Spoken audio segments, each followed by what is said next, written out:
Nous avons vu dans la première partie de ce module 8 qu'effectuer l'inventaire, c'est s'assurer de l'existence et de la valeur des éléments patrimoniaux.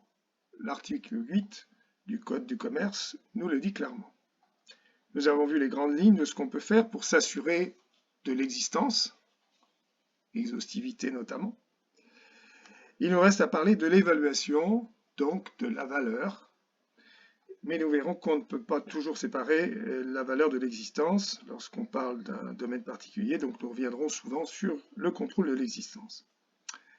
Pour l'évaluation, il faut respecter les principes comptables et mettre en œuvre les règles d'évaluation propres à chaque type d'élément.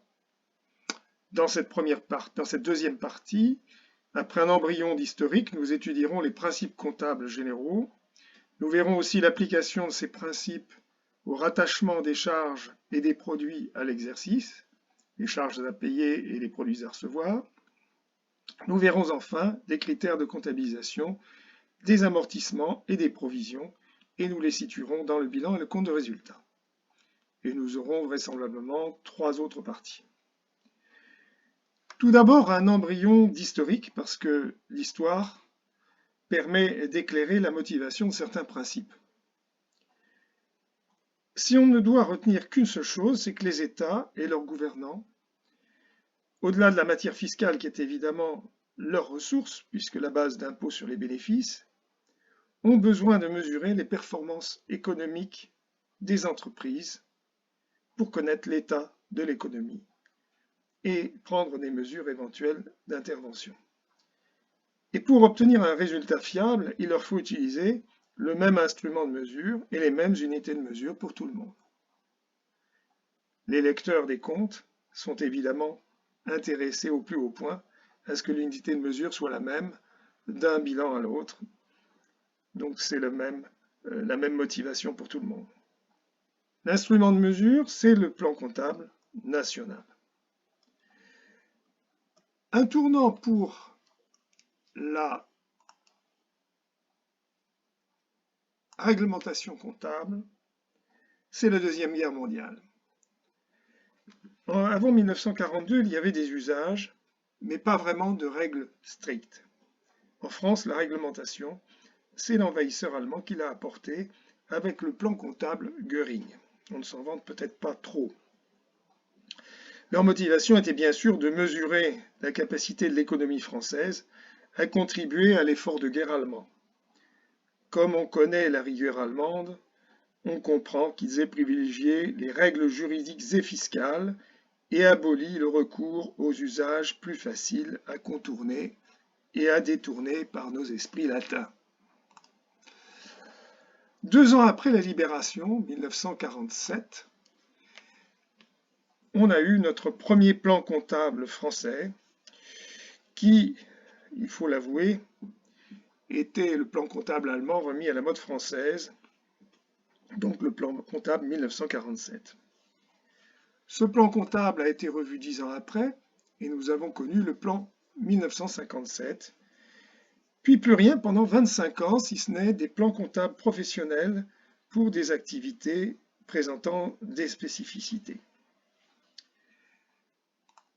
Et enfin, c'est pas enfin, mais disons que le grand tournant, c'est 1982, le plan comptable 1982, qui n'est plus une simple liste de comptes, mais des règles d'évaluation écrites. Ce plan comptable 1982, c'est une petite révolution parce que on a connu vraiment le grand changement dans le cadre de la CE, c'est-à-dire l'actuelle Union économique. C'est la première fois que la comptabilité et les règles comptables faisaient l'objet d'une loi. L'objectif, évidemment, c'est que tous les pays écrivent dans la même langue comptable, on l'a un peu dit, pour que la lecture des comptes annuels des entreprises soit la même partout, ou tout du moins presque la même, parce qu'il reste des divergences. La 4e directive européenne, vous voyez que c'est la 4e, ça a été relativement tôt dans la construction européenne, visait l'harmonisation comptable des pays membres. C'était un cahier des charges qui donnait tout de même à chaque pays des choix possibles. Le plan 1982 français est une refonte qui tient compte de ce cahier des charges, qui le respecte. Ces choix ont été faits en France par le CNC, Conseil national de la comptabilité, un organe consultatif qui a été créé en 1946, donc juste après-guerre, et qui comprenait des représentants des professions comptables, des entreprises, des salariés, enfin pas mal de corps de métier, tournant évidemment autour de l'entreprise. Comme il ne s'agissait que d'un organe consultatif, c'est un arrêté ministériel en 1982 qui l'a validé, d'où PC 1982, puis il a été intégré dans le Code de commerce l'année suivante, donc en 1983, sous une forme résumée, bien sûr, et il y a eu derrière un décret d'application, puisqu'il n'y a pas de loi applicable sans décret d'application. Aujourd'hui, depuis 2010,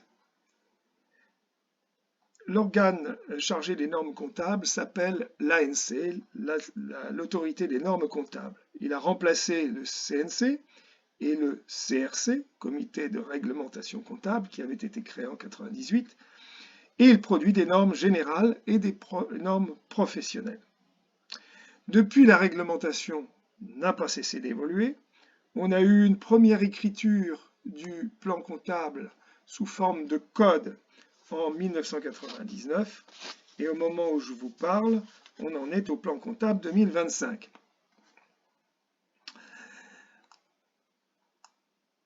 En 2005, mondialisation oblige, on a vu les premières règles de convergence des normes françaises vers les normes internationales, les normes IAS, IFRS. IAS pour International Accounting Standards, les normes comptables internationales, et IFRS pour International Financial Reporting Standards. Les IFRS ont remplacé les IAS, mais les normes créées sous le sigle IAS conservent ce sigle. Notez que le changement de sigle est significatif de la motivation de ces règles. Accounting, c'est la comptabilité. Financial reporting, c'est la production de l'information comptable. La comptabilité n'est qu'un moyen. L'information comptable est la vraie finalité, donc ce qui est important. Il faut qu'un banquier ou un investisseur ait la même lecture, ou au moins une lecture approchante, lorsqu'il consulte les états financiers d'une société française, américaine, japonaise, chinoise, allemande, etc. Aujourd'hui, 140 pays ont adhéré aux normes internationales.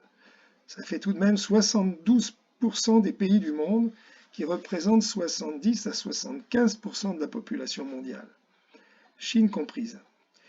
Bien entendu, ça n'assure pas une homogénéité totale entre les pays, mais une convergence, chacun ayant voulu garder tout de même sa spécificité.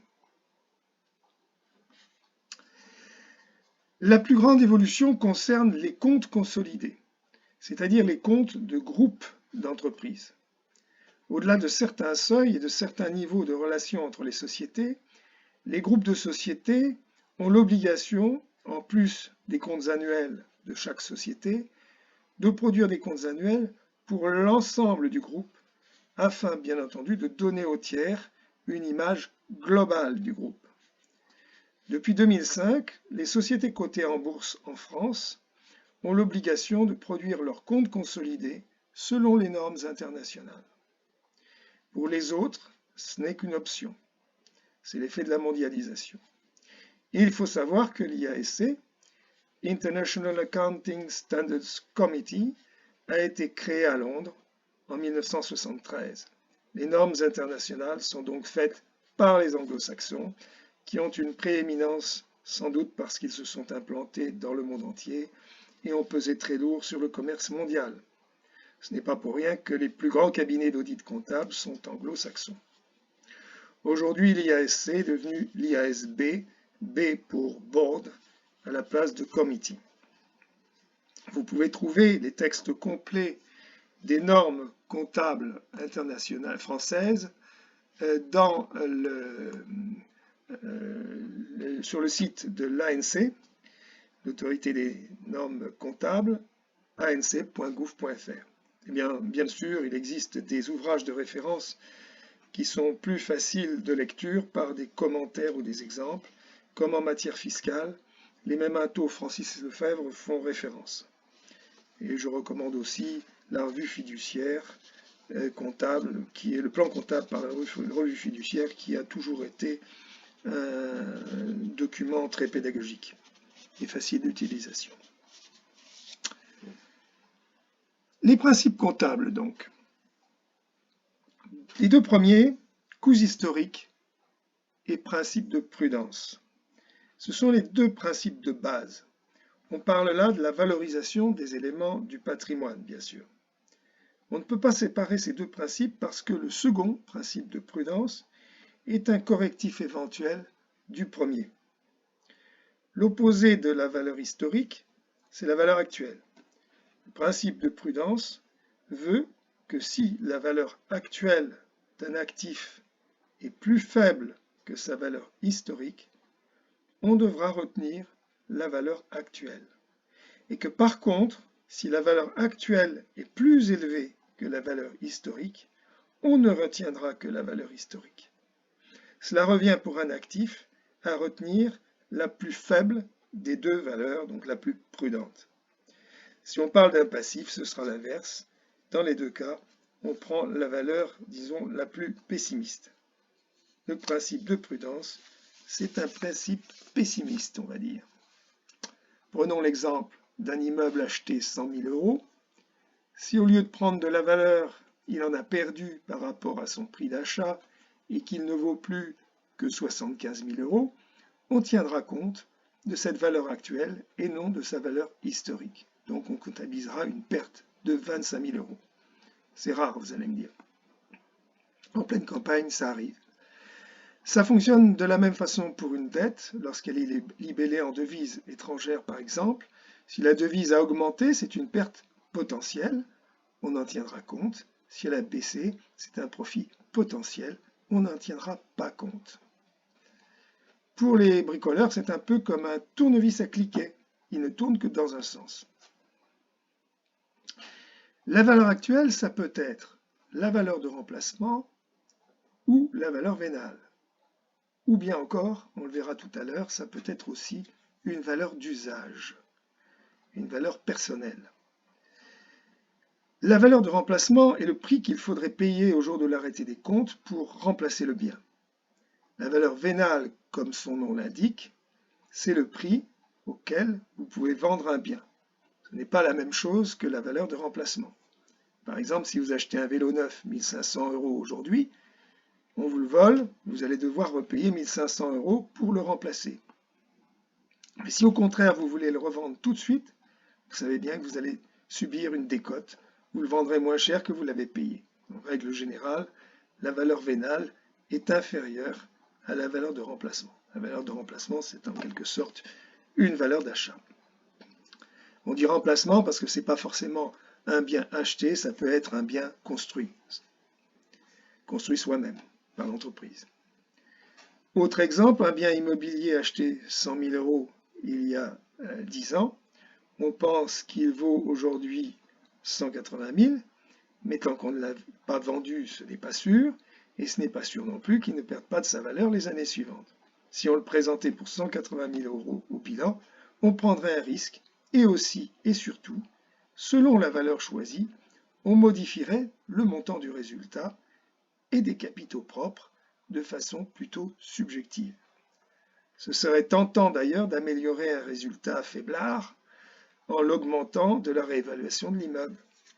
Il y aurait à la fois de l'imprudence et de la subjectivité dans l'évaluation du résultat et du patrimoine. Donc on préfère maintenir la valeur d'origine au bilan.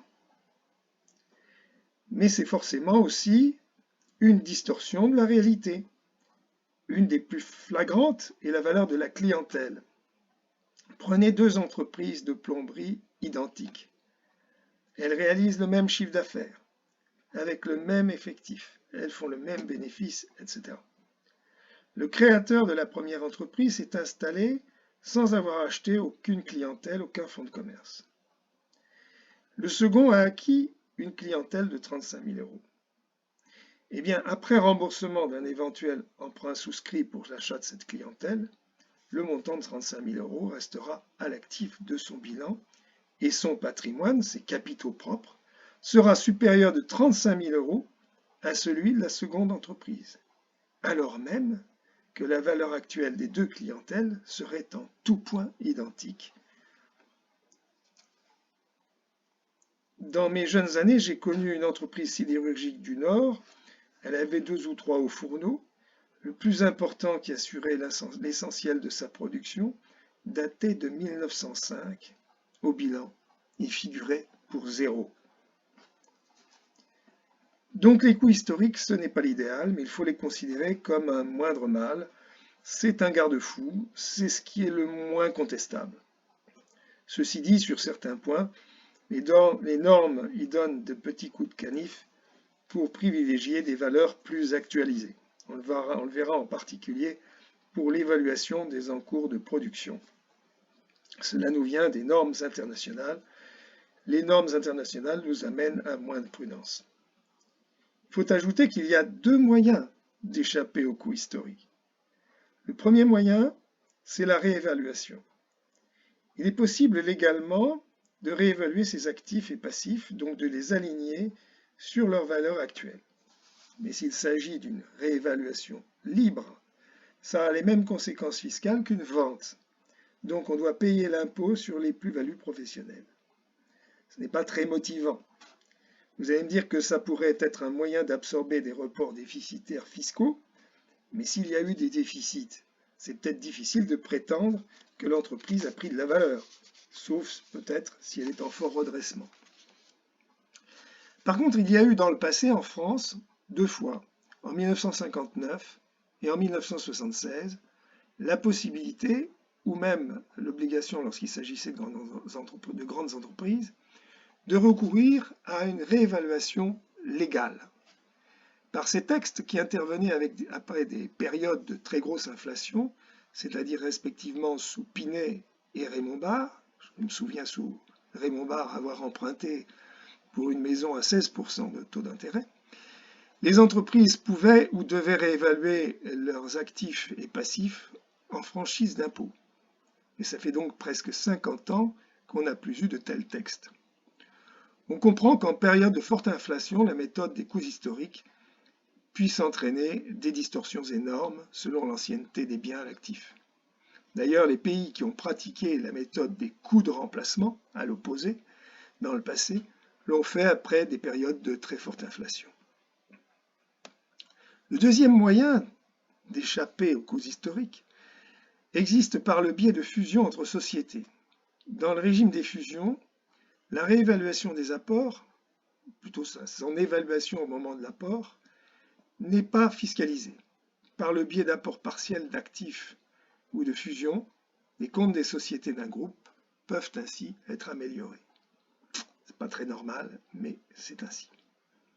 En conclusion, les principes des coûts historiques et de prudence ont pour objectif de ne pas tromper les lecteurs des comptes annuels ou les tromper le moins possible. On ne veut pas leur présenter un patrimoine surévalué, on préfère leur donner des chiffres sous-évalués.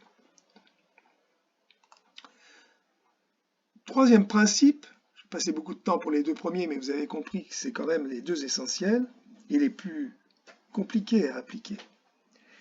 Ce n'est pas un principe, c'est une hypothèse. L'hypothèse de continuité de l'exploitation. Lorsqu'on établit un bilan, dans les premières pages de l'annexe, on indique, ou non d'ailleurs, que les comptes ont été arrêtés dans l'hypothèse d'une continuité de l'exploitation. Vous avez bien compris que ça veut dire que l'entreprise n'est pas en état de cessation de paiement ou en voie de l'être à court terme. Si vous deviez cesser votre exploitation le mois suivant la date de clôture, vous subiriez une surcharge importante, le préavis à donner à un bailleur, les indemnités de licenciement, la perte d'un fonds de commerce si vous l'avez acheté, la vente à une valeur décotée de tout votre matériel.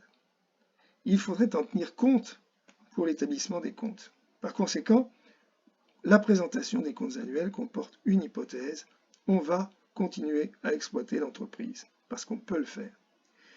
Mais bien entendu, il faut pouvoir faire cette hypothèse. Si elle est improbable, conformément au principe de prudence, il va falloir déduire du résultat les conséquences de l'arrêt d'exploitation.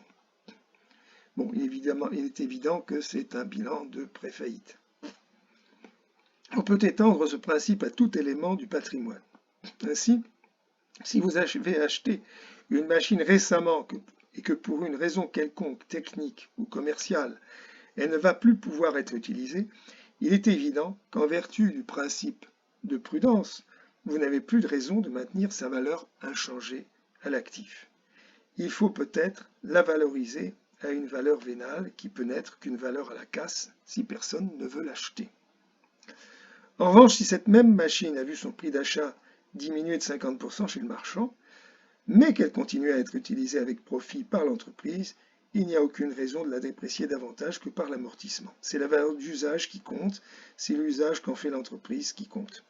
La valeur d'usage d'un bien s'apprécie en fonction de ce qu'il va apporter de bénéfices futurs à l'entreprise, ou plus généralement, et pour utiliser la terminologie officielle, des avantages économiques futurs. Parce que ce ne sont pas forcément des bénéfices, ça peut être des réductions de charges. Autre principe, l'indépendance des exercices. Un principe qui a plein d'appellations différentes, toutes absolument synonymes. La spécificité des exercices. Je pense que c'est peut-être bien le terme fiscal, à moins que ce soit la spécialisation, je crois que c'est la spécificité des exercices. L'autonomie des exercices. La spécialisation des exercices. La coupure. Alors ça, c'est un mot qu'on aime bien parce qu'il est plus facile d'emploi dans la langue de tous les jours, c'est la traduction plus ou moins de l'expression anglo-saxonne cut-off. Alors bien sûr, les prétentieux vont dire cut-off. Et puis les vieux disent aussi césure, les très vieux. Le plus courant, c'est quand même la coupure. C'est plus court et ça se comprend bien, mais c'est un jargon. L'appellation officielle, c'est plus long, c'est le rattachement des charges et des produits à l'exercice. C'est le principal travail du comptable pour l'arrêté des comptes. On veut mesurer le résultat d'une période de 12 mois. Pour que la mesure soit exacte, il faut qu'on prenne tous les produits et toutes les charges de ces 12 mois, ni plus ni moins. Ce n'est que du bon sens. Et bien sûr, si on ne respecte pas ce principe, ça fausse non seulement le résultat, mais également le montant du patrimoine, même si c'est un peu moindre proportionnellement. J'ai mis en face de ce principe le risque fiscal.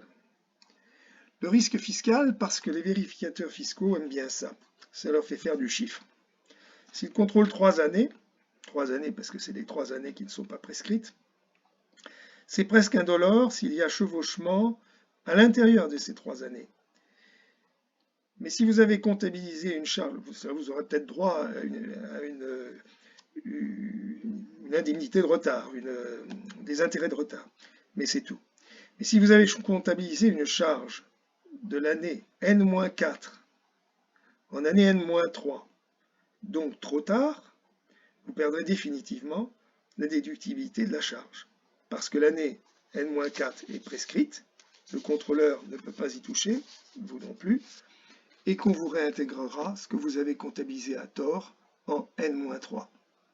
Si c'est l'inverse, c'est-à-dire si vous avez déduit une charge trop tôt, ce sera sans conséquence. On vous la redressera, mais vous pourrez la déduire ou en demander la déduction sur l'année suivante. Donc la conséquence ne seront que des pénalités de retard également, des intérêts de retard. La permanence ou fixité des méthodes. On pourrait le dire très court, pas de changement de l'instrument de mesure. Pour comprendre ce principe, il faut savoir, et nous le verrons, que pour évaluer certains postes, un choix entre plusieurs méthodes est possible. Il y a d'ailleurs ce qu'on appelle des méthodes préférentielles et des méthodes sur option, ou simplement une option entre plusieurs méthodes, 2 méthodes souvent. Certaines peuvent augmenter la valeur, d'autres la diminuer. il est évident que si on change de méthode d'une année sur l'autre, cela va avoir une incidence sur les comptes. C'est comme si vous changez l'instrument de mesure. 1 mètre doit toujours faire 1 mètre, 1 kilo doit toujours faire 1 kilo. Ça ne veut pas dire qu'il soit interdit de changer de méthode. Il y a toute une procédure pour le faire, pour que les tiers soient informés, pour que le résultat ne soit pas trop modifié. Et il faut que le motif soit justifié, mais c'est souvent assez facile de trouver un motif valable. Et bien entendu, si on change de méthode, ce n'est pas pour revenir à la méthode précédente 1 an ou 2 après, en principe, à moins qu'il y ait vraiment encore un motif très valable. Principe de non-compensation. Si vous compensez dans le même compte des charges et des produits, c'est-à-dire dans un compte de charges des produits en moins ou dans les comptes de produits des charges en moins, vous allez minorer les deux. Ça ne changera pas le résultat, mais l'appréciation du volume d'affaires peut s'en trouver réduite. De la même façon, si vous compensez des créances et des dettes, vous minorez les deux. Vous ne changerez pas les capitaux propres, mais vous donnerez une image flatteuse de l'actif parce qu'une créance présente toujours un risque de non-recouvrement et vous donnerez l'impression d'avoir très peu de dettes. Donc, pas de compensation, sauf bien sûr justification. Vous pouvez évidemment compenser un compte d'achat et un compte de remise sur achat. Ça, c'est parfaitement logique. Intangibilité du bilan d'ouverture. On n'a pas le droit de noyer des pertes ou des profits dans les comptes de l'exercice précédent. C'est une bonne méthode, effectivement, pour cacher, ce serait une bonne méthode pour cacher les pertes. Ce serait d'en camoufler une partie directement dans un compte de réserve au bilan. Si on le fait, elles ne passeront pas par le résultat. Un lecteur attentif s'en aperçoit, mais ça peut tromper beaucoup de monde, surtout dans des entreprises, sur des grosses sociétés où il y a effectivement beaucoup de rubriques, c'est assez compliqué de s'en rendre compte. On n'a pas le droit, bien sûr, de faire ça, sauf dans le cas de certains changements de méthode, on le verra, mais dans ce cas, on l'indique clairement dans l'annexe de quel montant cela affecte le bilan d'ouverture. L'importance relative, ce qui ne changera pas l'opinion d'un lecteur. C'est un principe que les commissaires aux comptes ont en permanence à l'esprit lorsqu'ils doivent certifier des comptes. Est-ce que cette erreur a une importance telle qu'elle changera l'opinion qu'un lecteur se fera du patrimoine et du résultat de l'entreprise? C'est vraiment une question clé. C'est en se posant cette question qu'on doit analyser l'importance relative. Le commissaire aux comptes peut certifier des comptes dans lesquels il trouve des erreurs, pour autant que ces erreurs soient d'importance relative faible et ne changent pas l'opinion d'un lecteur. Il est évident que lorsqu'on établit un bilan, il faut avoir cette échelle de valeur en tête. Elle s'oppose parfois au souci de précision et de notion de travail bien fait du comptable de terrain. Ça heurte un peu. Une charge de 2 000 € oubliée dans un compte de résultat d'une entreprise qui ne fait que 8 000 € de résultat, c'est plus grave qu'un oubli d'1 million d'euros dans celui d'une entreprise qui présente un résultat de 100 millions d'euros. Quand le rapport entre les deux est aussi proche ou éloigné, le jugement est facile, mais ce n'est pas toujours le cas. C'est pour cela que l'avis d'un commissaire aux comptes sur les comptes ne sera pas forcément identique à l'avis d'un autre commissaire aux comptes. Prééminence de la réalité sur l'apparence, ne pas détourner la réalité par du juridique. Ce principe est relativement récent, il nous vient des principes internationaux.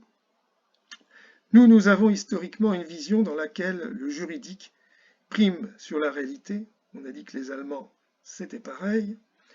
Les anglo-saxons, c'est l'inverse. Pour eux, ce sont les usages qui ont construit leurs normes, et comme l'international, ce sont les anglo-saxons, c'est normal que ce principe international nous atteigne.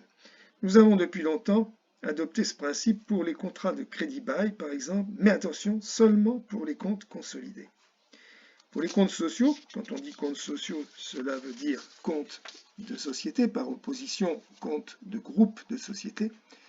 Le crédit bail est quasiment un contre-exemple. On continue en France à faire passer l'apparence du contrat avant la réalité. Qu'est-ce qui se passe dans un contrat de crédit bail? C'est un établissement financier qui est propriétaire du bien dont vous êtes juridiquement locataire. Mais vous ne pouvez jamais rompre le bail, donc vous êtes obligé de payer les échéances jusqu'au bout du contrat. Ce n'est pas une vraie location. Pendant tout le contrat, vous vous comportez comme si vous en étiez propriétaire. Vous l'assurez, vous l'entretenez, vous le réparez. Si le bien est assujetti à un impôt, vous payez cet impôt comme si vous en étiez propriétaire. Et en fin de contrat, vous pouvez devenir propriétaire du bien pour une somme très modique. Donc vous en devenez propriétaire, parce que la somme est tellement modique. On voit bien que ça ressemble à un achat à crédit.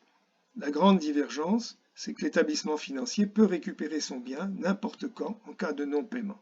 Clairement, c'est un contrat plus sûr pour les banques et c'est un contrat qu'on n'assimile pas à un contrat de dette pour l'analyse financière, je dirais, basique. La méthode de comptabilisation rétablit la réalité de l'opération, mais dans les comptes consolidés seulement.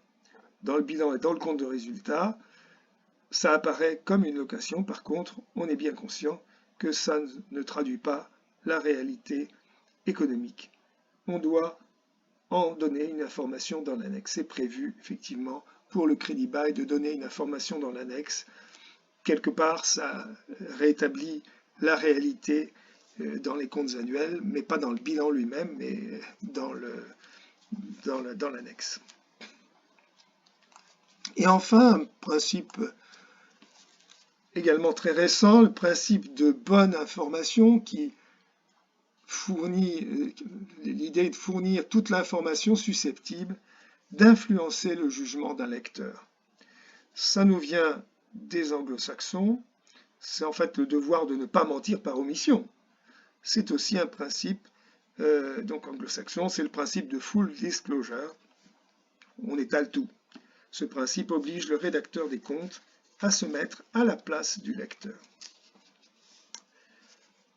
Nous allons maintenant rentrer dans les opérations d'inventaire, mais bien entendu, je ne serai pas exhaustif pour l'exhaustivité. Je vous renvoie à la documentation comptable.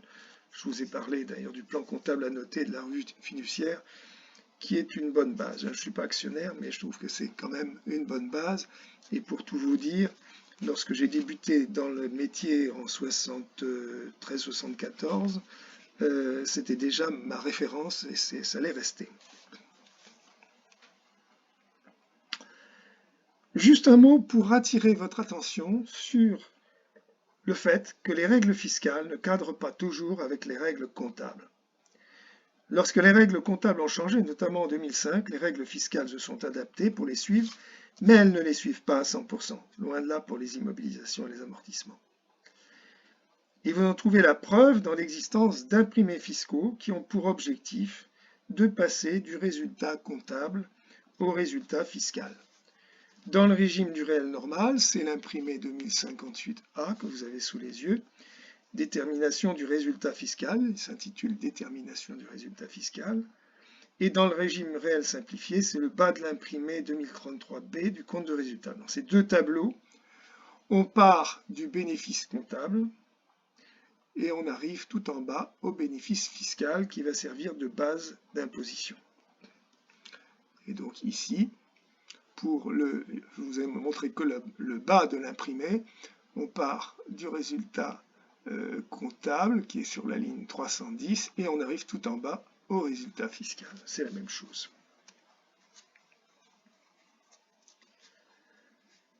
Commençons par ce qui donne beaucoup de travail aux comptables qui arrêtent les comptes.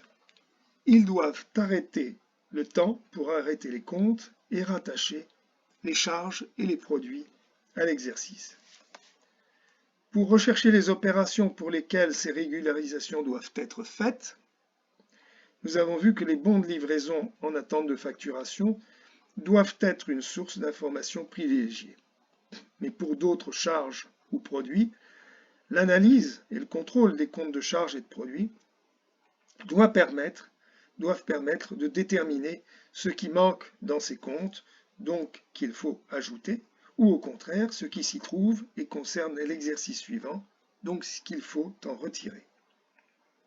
On ne doit pas se priver d'un autre moyen, empirique mais efficace, examiner la liste des régularisations effectuées à l'issue de l'exercice précédent. Ça ne doit pas être considéré comme la vérité absolue, parce que les changements existent bien sûr, d'une année sur l'autre, mais il y a de grandes chances pour que le même type de régularisation se retrouve d'un exercice sur l'autre. Donc c'est une checklist utile, un aide-mémoire, un garde-fou, juste pour ne pas oublier une régularisation qui doit se répéter d'année en année. Ces rattachements des charges et produits à l'exercice peuvent se résumer en 2 cas, et pour chacun de ces 2 cas, à l'intérieur de ces 2 cas, chacun de ces 2 cas, 2 cas également, soit au total 4 cas. Premier cas, il manque des charges qui apparaîtront au cours d'un exercice futur. On va enregistrer une charge à payer.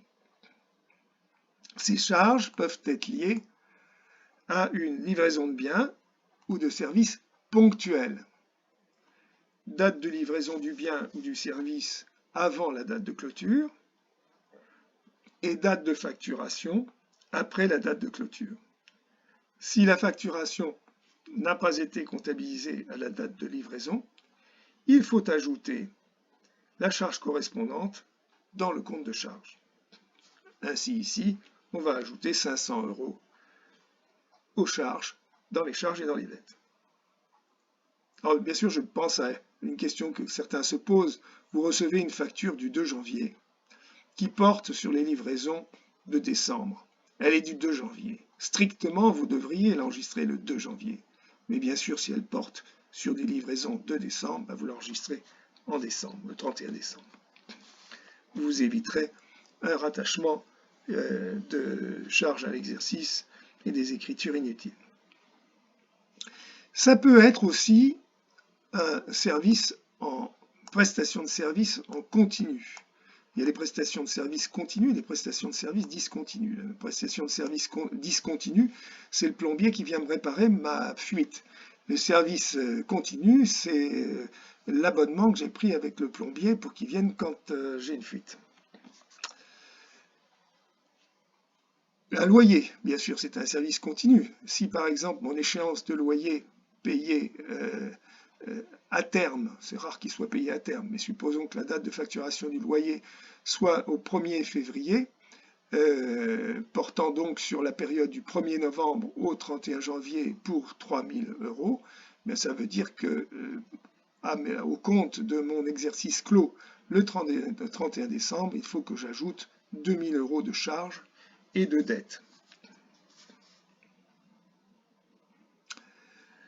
Deuxième cas, c'est le symétrique, donc quasiment l'équivalent du premier cas, c'est il manque des produits qui apparaîtront au cours de l'exercice futur ou d'un exercice futur. Enregistrement d'un produit à recevoir, on en reparlera d'ailleurs quand on parlera de travaux en cours. Les travaux en cours, ce sont des stocks et on parle de prix de revient. Produit à recevoir, on parle de prix de vente. Dans tous les cas, la régularisation, donc là, effectivement, c'est la même chose, c'est exactement identique. Il peut y avoir donc des services ponctuels ou des livraisons ponctuelles ou des services continus. C'est la même chose, j'ai même pris les mêmes chiffres pour que ce soit encore plus ressemblant. Dans tous les cas, la régularisation se comptabilise dans le compte de charge ou de produit correspondant à la charge ou au produit concerné. Par contre, pour le compte de dette ou de créance, ça c'est la nouveauté plan comptable 82, on ne mélange pas ces corrections avec les comptes de dette ou de créance habituels.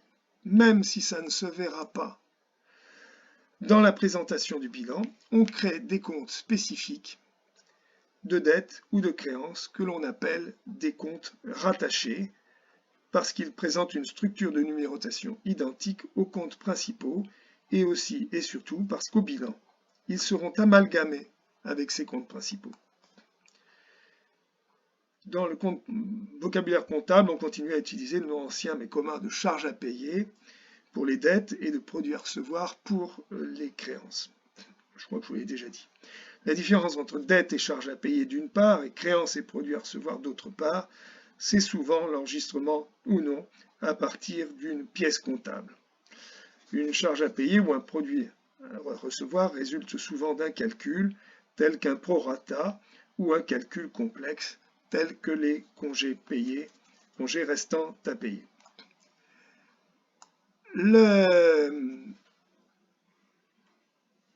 Les comptes de créance ou de dette créés se caractérisent tous par le chiffre 8 qui est intercalé dans le numéro du compte en troisième ou en quatrième position selon les comptes. Alors la numérotation diffère selon que l'on parle ou non d'un compte qui a un sens défini, soit toujours à l'actif, soit toujours au passif. C'est le cas de ces comptes-là. À l'actif, on va avoir les intérêts courus, par exemple, ou les factures à établir des clients. Au passif, les factures non parvenues des fournisseurs. Donc vous pourrez avoir donc par exemple une quote-part d'intérêt sur une échéance d'emprunt en 168,8. Si par exemple l'échéance mensuelle est au 15 du mois, c'est forcément un terme échu, on paye les intérêts à la fin de la période, il faudra ajouter en fin de mois précédent, fin du mois précédent, la moitié des intérêts contenus dans cette échéance, donc dans un compte 168,8. Pour des charges externes, c'est-à-dire des charges comptabilisées dans les comptes 60, 61 et 62, c'est le compte 408 qui enregistre la dette. C'est le compte le plus volumineux. On les appelle du nom étrange de factures non parvenues. On aurait peut-être plutôt dû les appeler factures non comptabilisées. Ça aurait été plus conforme à la réalité parce qu'on les a peut-être reçues mais pas encore comptabilisées. Au bilan, il sera inclus donc dans la ligne fournisseurs et comptes rattachés. Les congés à payer sont en 428.2 pour les montants bruts des salaires correspondants, en 438.2 pour les charges sociales sur ces congés et en 448.2 pour les charges fiscales. Puis vous avez des comptes de sens indéfini, c'est-à-dire qu'ils peuvent se retrouver tantôt à l'actif, tantôt au passif. Par exemple, au niveau du personnel, vous pouvez avoir une dette sur le personnel, mais vous pouvez avoir aussi une créance sur le personnel, pour lui avoir trop payé à un moment donné. Pour les 43, c'est-à-dire les organismes sociaux, même chose, l'État, les débiteurs divers, les banques. Les banques 518.7, c'est un intérêt à recevoir de la banque, et 518.6, c'est des frais bancaires ou des intérêts à payer à la banque. Et bien dans ce cas-là, donc ces comptes de sens indéfini, vous retrouvez le chiffre 6 ou le chiffre 7 accolé au chiffre 8. Chiffre 6 si c'est une charge, donc une dette, et chiffre 7 si c'est un produit, donc une créance. On en trouve donc dans les 42, 43, 44, 46 et 51. Et enfin, vous avez les comptes inverses, de sens inverse du sens habituel, principalement des avoirs à recevoir, donc des factures négatives, avoir à recevoir ou avoir à établir pour l'inverse. On intercale pour cela un 9 juste avant le 8. Notez que le chiffre 9 caractérise les comptes de sens inverse au sens naturel, tant au bilan qu'au compte de résultat. Par exemple, des remises sur des achats peuvent se comptabiliser dans des comptes 609. Si vous voulez avoir une vue plus globale de toutes ces structures de comptes, j'ai fait un petit module indépendant des modules intitulé le plan comptable, comment retenir facilement la numérotation en connaissant la structure. Comment comptabilise-t-on ces charges à payer et ces produits à recevoir? À la date du dernier jour de l'exercice, on utilise un journal d'opérations diverses, ou mieux, un journal d'opérations d'inventaire qui sera spécialisé pour ce type d'opération, et on pourra retrouver facilement ces opérations l'année suivante. C'est préférable de diviser que de tout mettre dans le même tiroir. On a dit qu'elles peuvent constituer un aide-mémoire précieux, alors autant les regrouper dans un journal spécifique pour les retrouver plus facilement. Il n'y a pas grand-chose à en dire, si ce n'est que pour les comptes 408 et 418, il est prescrit d'enregistrer la TVA comprise, avec en contrepartie, évidemment, la TVA déductible sur facture non parvenue ou la TVA collectée sur facture à établir. Pourquoi cette pratique qui n'a aucune incidence sur le résultat? C'est pour que les postes fournisseurs et clients soient intégralement présentés TTC. Ceci pour que la TVA ne perturbe pas l'analyse financière du bilan. Nous verrons cela dans le module 9. Bien souvent, la perturbation ne peut être que très marginale parce qu'elle porte sur des montants très peu significatifs, mais lorsqu'on a arrêté les comptes de filiales de grands groupes, on comprend beaucoup mieux cette mesure. Pour que la holding d'un groupe puisse arrêter ses comptes, il faut que les sous-holdings, filiales et sous-filiales, aient arrêté les leurs bien avant. Ce n'est pas rare que les comptes des filiales soient arrêtés dans la première quinzaine de janvier. À cette date, on n'a pas pu recevoir et comptabiliser les factures des fournisseurs de décembre. Donc elles sont toutes comptabilisées en factures non parvenues. Et ce qu'on trouve sur la ligne fournisseur du bilan, ce sont principalement des factures non parvenues. Si elles n'étaient pas comptabilisées TTC, cela fausserait très significativement le poste fournisseur, parce qu'on penserait qu'elles sont TTC, alors que, évidemment, les fournisseurs, les factures non parvenues sont enregistrées hors taxe. Il faut ajouter donc la TVA pour éviter cette distorsion. Mais il est évident que c'est beaucoup moins perturbant dans d'autres circonstances. En pratique, on peut très bien se passer de comptabiliser de la TVA pour de petits montants. Je pense que les écritures elles-mêmes ne vous poseront pas de gros problèmes. C'est une charge, une dette. Je vous laisse faire des arrêts sur image qui vous conviendront pour prendre connaissance de ces différents schémas d'écriture.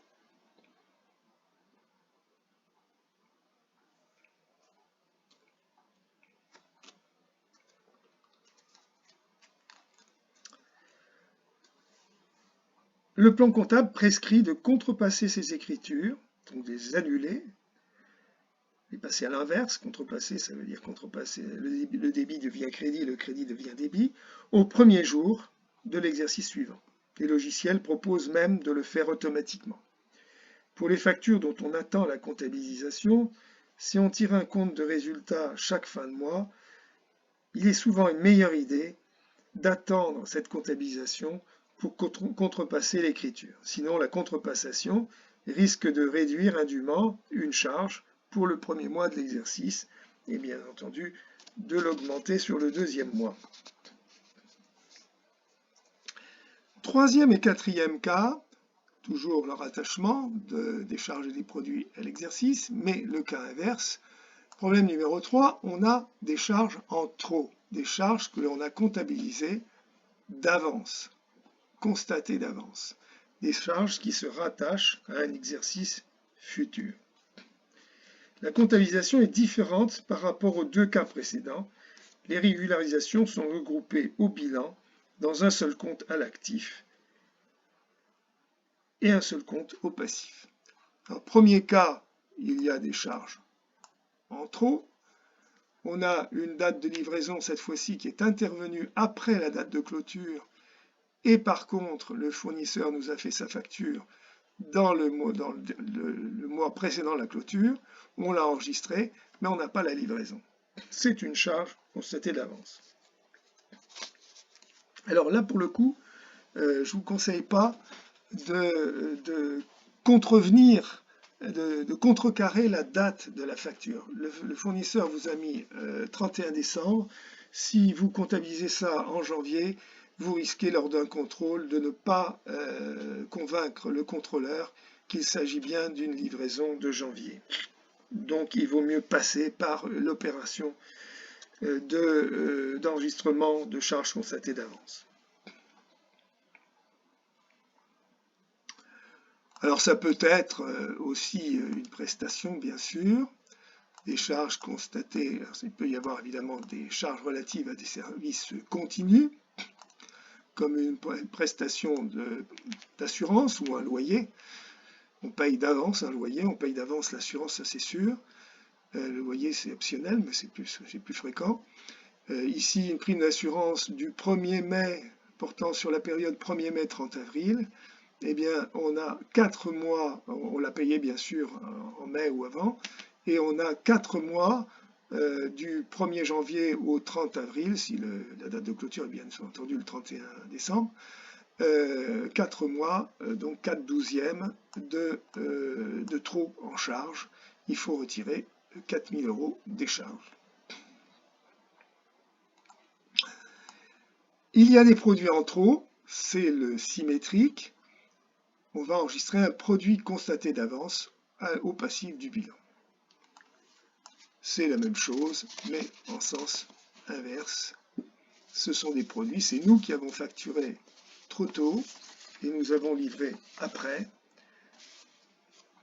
Si on est un journal périodique, on aura par exemple le service continu qui consiste à envoyer un journal tous les mois. On va considérer, on va facturer, on aura évidemment des facturations d'abonnement d'avance pour 12 mois par exemple, ou pour 6 mois ou pour 2 ans. Et dans ce cas-là, on va enregistrer les factures, les prorata constatés d'avance, prorata temporis, prorata de la durée, ou bien prorata du nombre de numéros, par exemple, s'il s'agit d'abonnements périodiques. Si on est chauffagiste, on facture des redevances d'entretien d'avance. Dans certains cas, c'est donc en fonction de l'estimation de la consommation et non pas au prorata du temps.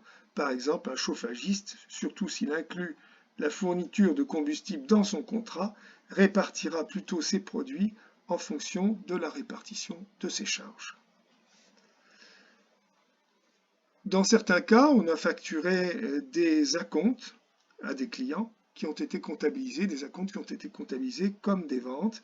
Si le travail n'a pas été commencé, ce sont des facturations d'avance qu'il convient également d'éliminer du chiffre d'affaires. Le schéma d'écriture est beaucoup plus simple puisque, comme je vous disais, il n'y a qu'un compte unique à l'actif et un compte unique au passif. Et la charge ou le produit d'avance, ils sont enregistrés hors TVA dans tous les cas. Une charge concédée d'avance est un compte 486. Donc on va débiter le compte 486 en créditant les comptes 6 correspondants. Et pour les produits constatés d'avance, l'inverse, on va créditer un compte produit constaté d'avance 487 en débitant les comptes 7 correspondants.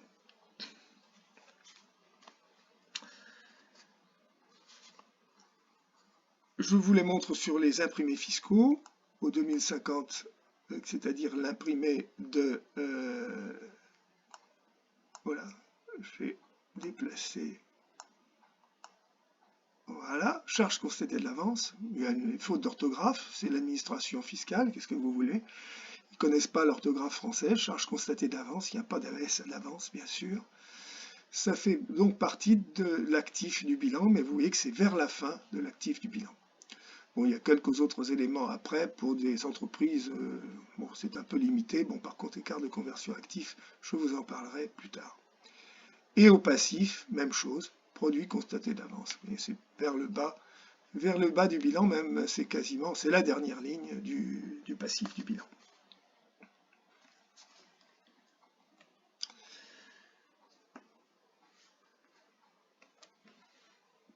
Vous voyez qu'en général, le rattachement des charges et des produits à l'exercice ne pose pas de problème intellectuel élevé. Le problème est plutôt d'être exhaustif, c'est-à-dire de débusquer tous les cas d'enregistrement de tout ou partie d'une charge ou d'un produit sur le mauvais exercice. C'est une question d'organisation. Bien sûr, les opérations de contrôle d'inventaire ont pour objectif de ne rien laisser de côté, mais comme on dit, il vaut mieux prévenir que guérir. Sur ce sujet, il vaut mieux détecter et lister tous les cas au fil de l'eau, c'est-à-dire lorsqu'on enregistre les opérations courantes tout au long de l'année. On se crée un mémo pour se dire qu'il faudra faire quelque chose sur tel type de charge ou de produit. Une liste, une checklist. On peut d'ailleurs, lorsqu'on enregistre dans les dernières semaines de l'exercice, une charge qui ne concerne pas l'exercice ou pas entièrement l'exercice, donc c'est une opération constatée d'avance, comptabiliser cette opération directement, pour prorata, en compte 486. Alors j'aime pas trop ça, parce qu'il y a quand même un inconvénient, c'est qu'on ne verra plus la trace de cette opération dans le compte de charge. On n'en verra que le prorata, qui ne correspond pas au montant figurant sur la pièce comptable. Donc la somme sera un peu difficile à identifier. Et même remarque, bien entendu, pour un produit. Avant d'aborder le gros sujet des immobilisations que nous traiterons dans la troisième partie de ce module, quelques généralités sur les amortissements et les provisions, points communs et différences, et des précisions sur les critères sur lesquels se fonde la constitution des provisions. Des amortissements, on en trouve seulement en diminution des postes d'actifs. Des provisions, on peut en trouver en diminution des postes d'actifs, dans cette même colonne ici, et également en augmentation du passif. En diminution de l'actif, les amortissements et les provisions sont bien individualisés dans une colonne spécifique qui montre ces réductions, donc ce sont des soldes créditeurs, de sorte que l'actif comporte 3 colonnes pour l'exercice, montant brut, moins dépréciation, égale montant net, valeur nette comptable. Quelle est la différence entre amortissement et provision? Notez que les provisions d'actifs ont été rebaptisées en dépréciation, mais cela reste des provisions pour dépréciation. La grande différence entre amortissement et provision, c'est le degré de certitude de la perte de valeur. Le mot amortissement vient du latin ad mortem, ce qui veut dire jusqu'à la mort. C'est une perte de valeur certaine, inéluctable, irréversible, comme l'est la mort. Les amortissements, ce sont des dépréciations jugées irréversibles. Notez le verbe juger, c'est un jugement humain, que ceux qui pensaient que la comptabilité est une science exacte révisent leur jugement. Le mot provision vient du latin providere, qui signifie prévoir, sous-entendu une perte de valeur. C'est une prévision avec ce qu'elle comporte d'incertitude. Mais elle n'est pas irréversible, elle est réversible. Elle résulte d'une probabilité de perte de valeur. Attention, c'est une probabilité, ce n'est pas une simple éventualité, c'est plus que ça, nous en reparlerons. Et les provisions, au contraire, ce sont des dépréciations qui sont jugées réversibles. Ça peut changer. En face d'une immobilisation, vous pouvez trouver un amortissement ou une provision, ou les deux. En face d'un terrain, normalement, vous ne trouverez pas d'amortissement, sauf si le terrain a perdu de sa valeur de façon irréversible, par exemple si la valeur du terrain résidait dans la valeur du sous-sol, un gisement par exemple, et qu'on en a extrait tout ou partie. Par contre, vous pourrez trouver une provision s'il y a eu perte de valeur, notamment du fait de l'évolution du marché immobilier, mais la conjoncture peut se retourner et le terrain peut retrouver sa valeur. La perte de valeur est réversible. Un terrain qui n'est pas constructible peut le redevenir, même si la probabilité n'est pas très forte aujourd'hui. En face d'une immobilisation amortissable, vous pouvez trouver un amortissement, bien sûr, mais aussi une provision, si une partie de la perte de valeur est réversible. Par exemple, une immobilisation qui a perdu sa valeur d'usage parce que l'entreprise ne peut plus l'utiliser ou l'utiliser dans des conditions dégradées, peut retrouver sa valeur d'usage en cas de changement. Au passif, on trouve deux rubriques de provisions. Des provisions réglementées, ce ne sont pas vraiment des provisions. Ce sont des sommes que l'on doit déduire du résultat pour des motifs fiscaux. Le contenu de cette rubrique varie selon les textes fiscaux. Dans le passif, on a connu des textes permettant de différer l'imposition des sociétés, telle que la provision pour hausse des prix, qui s'appliquait lorsque l'inflation excédait 10%, ou la provision pour fluctuation des cours. Ce sont des réserves non libérées d'impôts. Des provisions pour risques et charges, là c'est la prévision d'une charge supplémentaire. Ce n'est pas certain, sinon ce serait comptabilisé en dette. C'est une probabilité de même nature que les provisions pour dépréciation. Remarquez la position de ces postes de provision au passif du bilan entre les capitaux propres et les dettes. On est effectivement à mi-chemin entre les deux. Les provisions pour risques et charges étant plus près des dettes, les provisions réglementées plus près des capitaux propres, puisque ce ne sont en général que de l'imposition qui est différée et non la totalité de la somme qui devra être décaissée. Quels sont les critères qui mènent à la constitution d'une provision, que ce soit une provision pour dépréciation ou une provision pour risque? Je ne parle évidemment pas des provisions réglementées, qui sont l'application de textes fiscaux, et ne sont pas vraiment des provisions, comme on vient de le dire. Eh bien, on est dans le domaine des cas de conscience. Le jugement humain joue un grand rôle dans l'appréciation de ces critères. Il n'y a pas d'instrument de mesure précis, ce n'est qu'une appréciation.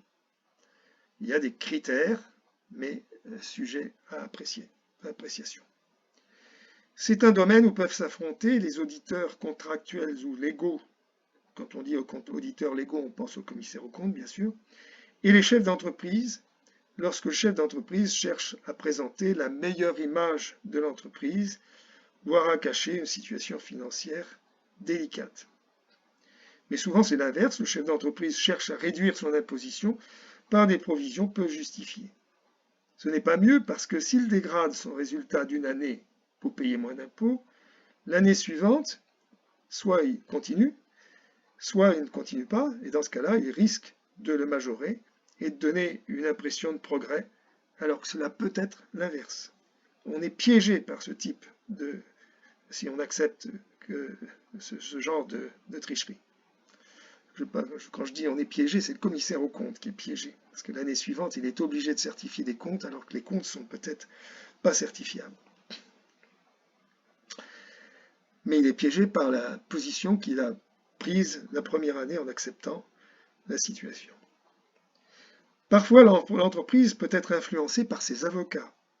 Si elle est en procès et que les risques de perdre le procès sont significatifs, une provision devrait être constituée. Mais les avocats ont peur que la constitution d'une provision donne un argument à la partie adverse. Et c'est vrai que la partie adverse tirera parti de tout ce qu'elle peut tirer. Il y a 4 critères. D'abord, il faut que ce soit un risque ou une charge nettement précisée. Qu'il y ait ensuite une probabilité de réalisation du risque et de la charge.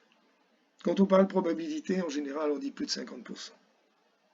Et que ce risque ou cette charge résulte d'un événement en cours à la date de la clôture de l'exercice. Et enfin, il faut qu'on puisse chiffrer ce risque avec une probabilité suffisante. S'il ne l'est pas, le montant de la provision que l'on constituerait serait totalement aléatoire. On verra que dans ce type de cas, c'est l'annexe qui décrira la situation d'incertitude dans laquelle on se trouve. De même que l'annexe rendra compte d'un événement qui s'est produit après la date de clôture, mais avant la publication des comptes. On ne constitue pas une provision sur la base d'une simple éventualité. On ne peut pas dire, par exemple, il y a un risque d'incendie ou de cambriolage, donc je constitue une provision. Une centrale nucléaire, c'est dangereux, elle ne constitue pas de provision pour risque nucléaire. On constitue la provision si l'incendie ou le cambriolage a eu lieu. Encore faut-il qu'il ait eu lieu avant la date de fin d'exercice. Ainsi, le bilan au 31 décembre d'une entreprise qui a subi un incendie en janvier 2025 ne tiendra pas compte des conséquences de cet incendie. Par contre, dans l'annexe, comme on vient de le dire, ces conséquences seront décrites et chiffrées puisqu'elles sont une information significative qu'il est obligatoire de révéler au lecteur des comptes annuels. Il faut être conscient que les provisions sont un élément de contestation probable lors d'un contrôle fiscal et que ce sera peut-être difficile de convaincre le contrôleur. Il faut veiller à se constituer un dossier, le mieux étayé possible. Parfois, lorsqu'on ne se l'est pas constitué le moment venu, 3 ans après, au moment ou 2 ans après, au moment du contrôle fiscal, on n'a plus les éléments. Notamment s'il s'agit par exemple, de valorisation que l'on trouve dans, mettons, la valorisation d'un immeuble que l'on peut trouver dans des journaux. Les journaux sont plus disponibles. On ne peut pas demander à des agents immobiliers des attestations parce qu'ils ne savent plus. Donc, ça peut être un problème. Il faut vraiment se constituer un dossier.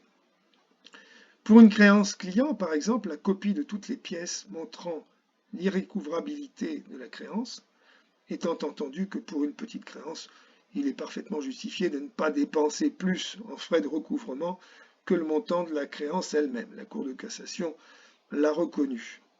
En tout cas, si le contrôleur ne l'entend pas, ce qui arrive parfois, le redressement n'ira pas plus loin que le montant de la petite créance. Et l'épaisseur du dossier de mise en recouvrement doit être proportionnelle à l'importance de la créance.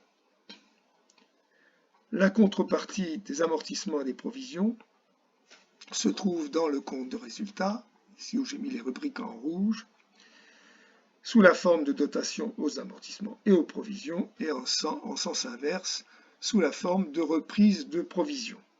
On les trouve dans les 3 niveaux de résultats, résultat d'exploitation, dotation d'exploitation et reprise d'exploitation, dotation et reprise financière pour le résultat financier, et en résultat exceptionnel, dotation aux provisions exceptionnelles et reprise exceptionnelle. Nous vous consacrerons un montant à un point délicat, la distinction entre exploitation et exceptionnelle, une distinction importante puisqu'elle peut changer l'analyse du résultat. Lorsqu'on fait des pertes, ça paraît toujours moins grave au lecteur si on peut lui dire qu'elles sont exceptionnelles. On rencontre beaucoup d'anomalies sur cette distinction, et plus souvent d'ailleurs par négligence que par erreur d'analyse ou volonté de tricherie. Mais la volonté de tricherie existe aussi. La norme internationale IAS 37 sur les passifs, relative à la comptabilisation des passifs, est intéressante par sa précision. C'est pour ça que je vous la soumets. Elle traite donc de la comptabilisation, des conditions de comptabilisation des passifs et de l'évaluation de ces passifs. Il faut d'abord qu'il y ait une obligation actuelle envers un tiers. Mais chose intéressante, ce n'est pas forcément une obligation juridique. Ça peut être une obligation implicite, par exemple pour maintenir de bonnes relations d'affaires ou simplement pour conserver une bonne image. On introduit la notion d'attente légitime des tiers. Ainsi, lors du naufrage d'un bateau pétrolier, on a vu le client du transporteur, vous voyez qui je veux dire, participer à l'indemnisation des victimes alors qu'il ne pouvait ne pas y être tenu juridiquement. Les entreprises prennent souvent l'initiative d'indemniser leurs clients pour des préjudices dont elles n'auraient pas été déclarées responsables par des tribunaux. Il faut que ce soit une obligation actuelle, c'est-à-dire une obligation existante à la date de clôture, on l'a déjà dit. Et la notion de tiers est étendue à l'ensemble de la collectivité. Par exemple, dans le cas d'une pollution pétrolière, la protection de l'environnement, on a vu toujours des sociétés pétrolières indemniser des communes ou des départements pour la réparation des dégâts des pollutions.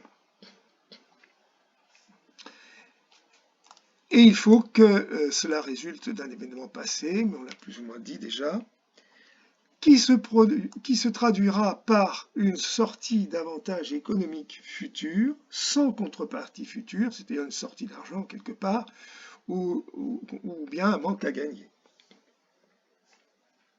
dont une estimation, c'est plutôt une sortie d'argent, dont une estimation fiable peut être faite. Et l'évaluation des passifs, c'est la meilleure estimation de la sortie de ressources, c'est-à-dire le montant le plus probable nécessaire à l'extinction de l'obligation actuelle à la date de clôture. On ne tient donc pas compte, par exemple, d'intérêts de retard ou de facteurs postérieurs à la date de clôture qui augmenteraient la charge.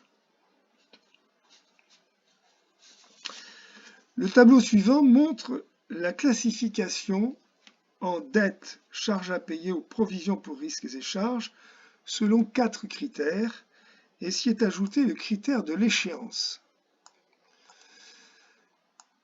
4 critères: obligation vis-à-vis d'un tiers existant à la date de clôture, devant entraîner une sortie de ressources sans contrepartie, à une échéance et pour un montant. Alors en ce qui concerne, lorsqu'il s'agit d'une dette, une dette doit être comptabilisée lorsque l'obligation est certaine ou même seulement probable, la certitude à 100% n'existant pas, lorsque la sortie de ressources est certaine. C'est-à-dire qu'effectivement, à partir du moment où l'obligation n'est peut-être pas existante, mais vous êtes certain de devoir sortir la ressource, c'est clair que, économiquement parlant, ça va devenir une dette à une échéance précise, pour un montant précis, c'est une dette. Une charge à payer, on retire de la précision, donc c'est la même chose pour l'obligation et la sortie de ressources. Par contre, on n'est pas tenu d'être très précis concernant l'échéance et le montant. C'est le cas par exemple des congés à payer. Vous n'êtes jamais certain du moment où vous allez devoir payer les congés parce que vous ne savez pas, tout simplement pas quand les gens vont partir en congé. Et le montant n'est pas précis non plus parce que le montant va dépendre de la rémunération que le salarié aura au moment où il partira en congé. Et enfin, une provision pour risque dans lequel l'obligation peut être certaine ou probable, avec une sortie de ressources certaine ou probable ou certaine, mais avec une échéance non précise et un montant non précis. Alors bien sûr, s'il y a certitude dans l'obligation, il ne peut pas y avoir certitude dans la sortie de ressources, parce que dans ce cas-là, on se retrouverait dans le cas précédent, charge à payer ou dette.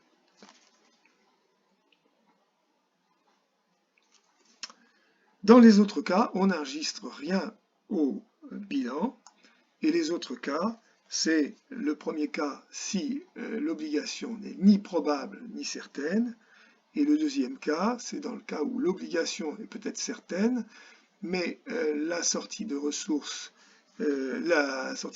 oui, est seulement probable ou certaine, éventuellement, mais avec une fiabilité de l'évaluation insuffisante. C'est-à-dire qu'on n'est pas capable de savoir combien. Et une échéance en plus imprécise. Et dans ce cas-là, on ne doit rien faire figurer au bilan, sinon ce serait un peu à la roulette, un peu au hasard, petit bonheur, rien au bilan, information à fournir seulement en annexe. On vous précise que cette définition ne s'applique pas aux provisions spécifiques des entreprises concessionnaires, aux instruments financiers, aux impositions différées, aux évaluations des passifs relatifs aux retraites et autres avantages salariés. Ce sont des professions extrêmement particulières. Alors quelques exemples. L'exemple d'une livraison antérieure à la date de clôture d'un fournisseur suite à une commande acceptée par l'entreprise. Le premier critère est certain, le deuxième aussi. Le troisième, c'est une échéance précise et c'est un montant précis, c'est une dette. Les congés impayés au personnel, on vient d'en parler, c'est une charge à payer. Il y a imprécision à la fois sur la date et le montant. Une consommation d'électricité entre la dernière échéance et la fin de l'exercice, c'est une charge à payer. Il y a imprécision du montant, mais c'est une certitude. Une indemnité de licenciement réclamée par un salarié devant un tribunal, l'entreprise estime avoir des risques de se voir condamnée. C'est une provision pour risque des charges, même s'il y a imprécision, il n'y a pas une imprécision totale. Par contre, une indemnité de licenciement, mais l'entreprise estime avoir des risques de se voir condamnée, mais elle ne sait pas à combien. J'ai vu effectivement ce genre de procédure dans le cadre, certains anciens se souviendront, des affaires du sang contaminé, où mon client se voyait réclamer 3 millions de francs à l'époque, je crois que c'était des francs, 3 millions de francs, et finalement il a été condamné à 10 000 francs. Donc évidemment, il ne pouvait pas constituer une provision sur la base de ce risque. Un dernier élément, un petit organigramme décisionnel qui présente quelques intérêts pour montrer les critères qui conduisent à la comptabilisation d'une dépréciation d'actifs immobilisés et à son mode de détermination. La question de base, c'est: existe-t-il un indice de perte de valeur? Sinon, passez votre chemin, il n'y a rien à faire, on retient la valeur nette comptable. Si oui, on détermine la valeur vénale, si bien sûr il en existe une, c'est-à-dire si le bien est vendable. Il ne peut avoir d'utilité que pour l'entreprise et n'intéresser personne, si ce n'est un marchand de métaux par exemple, mais ça ne vaudra pas grand-chose, c'est une valeur à la casse. Si la valeur vénale est supérieure à la valeur nette comptable, on retient la plus petite des deux, c'est-à-dire la valeur nette comptable. Si la valeur vénale est inférieure à la valeur nette comptable, on s'intéresse à la valeur d'usage, parce que le bien peut avoir de l'intérêt pour l'entreprise sans pour autant avoir une valeur vénale, inférieure. Et bien dans ce cas-là, si la valeur d'usage est supérieure à la valeur nette comptable, on va retenir la valeur nette comptable. Si par contre la valeur d'usage s'avère inférieure à la valeur nette comptable, on va déprécier la valeur nette comptable pour la ramener à la plus grande des deux valeurs, valeur vénale ou valeur d'usage. Ça a l'air assez théorique, montré comme ça, mais c'est au contraire très pragmatique, très logique. Lorsque l'entreprise établit son plan d'amortissement, elle ne dispose que de prévisions de rentabilité de l'immobilisation. Au cours de la vie de cette immobilisation, elle se confronte aux réalités. À un moment, cette immobilisation peut devenir moins utilisable, soit du fait de son obsolescence, soit du fait de la baisse des ventes des produits fabriqués. Il faut donc, chaque année, comparer la valeur nette comptable à la valeur que l'entreprise peut en tirer, soit en revendant l'immobilisation, soit en continuant à l'exploiter.